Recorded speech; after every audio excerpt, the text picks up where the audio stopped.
Сегодня 19 марта 25 год, бүгін 25.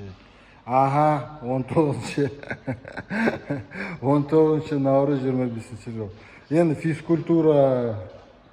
физкультура болдым. Сондай. Жас аман болыңдар. Енді бұзық жасамаңыз, енді наркотик, алкоголь, тағы бәле-бәлелермен айналыспаңдар.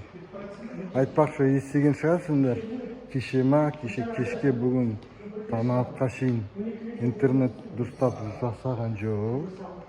Мүмкін осы батыста бір забастовка, митинг, бірдеңе болған сияқты көрерміз. Интернет жоқ қой. Айырып жатыр интернетті. Пұл